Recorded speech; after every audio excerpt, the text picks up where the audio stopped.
vous avez 2 millions de personnes qui sont enfermées. Ah bon? 2 millions. Waouh! Mais qui est ce militant de la cause palestinienne? Après des mois et des mois de bombardement d'une guerre terrible, des dizaines de milliers de personnes ont perdu la vie.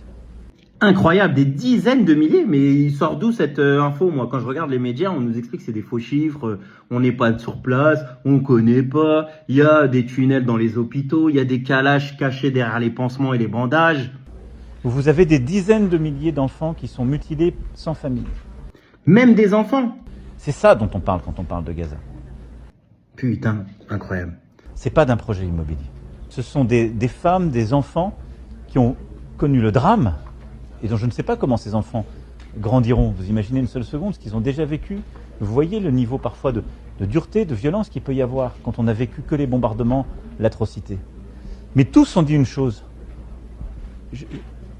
Dès que je suis sur pied, je veux retourner à Gaza. Bravo à ce militant de la cause palestinienne, que dis-je, cette voix vivante du soutien au peuple palestinien. Mais vous savez qu'à ce qui paraît, la famille, à ce qui paraît, après la conférence de presse, le mec criait « Libérez Abdallah, libérez Georges Ibrahim Abdallah, Tahia, Tahia Palestine, free, free Palestine ».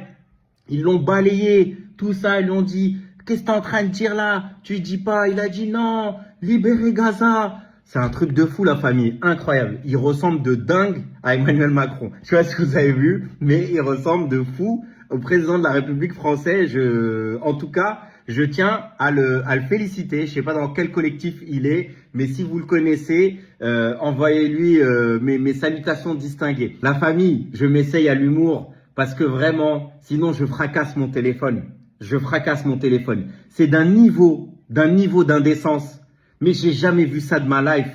Comment c'est indécent. Et je vais vous faire d'autres vidéos sur tout le reste parce que je peux même pas en fait faire une seule vidéo sur tout ce qu'il a fait tellement il y a 1 milliard de trucs à décrypter.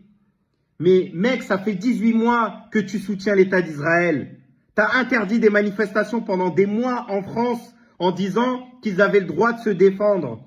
Tu participes à la militarisation, au renseignement, etc. de l'armée israélienne. On a interviewé Netanyahou sur LCI, la présidente de l'Assemblée nationale qui est macroniste a été là-bas aux côtés des généraux qui ont dit qu'ils vont affamer cette population, qu'ils vont l'enfermer, ne plus lui donner d'eau, d'électricité, etc. T'as été encore ricané il n'y a pas très longtemps avec Donald Trump qui veut faire justement de Gaza un projet immobilier en faire la Côte d'Azur. Et surtout, la famille, c'est que Emmanuel Macron et ici en France, son gouvernement participent depuis le départ à la cabale contre des milliers de manifestants pour la cause palestinienne.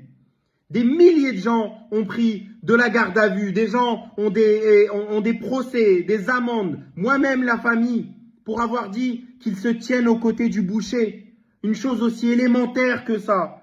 Lorsque la présidente de l'Union européenne expliquait qu'elle se tenait aux côtés d'Israël, j'ai répondu sur Twitter qu'il se tenait aux côtés du boucher.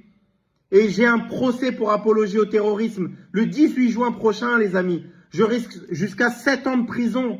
Plus de 100 000 euros d'amende.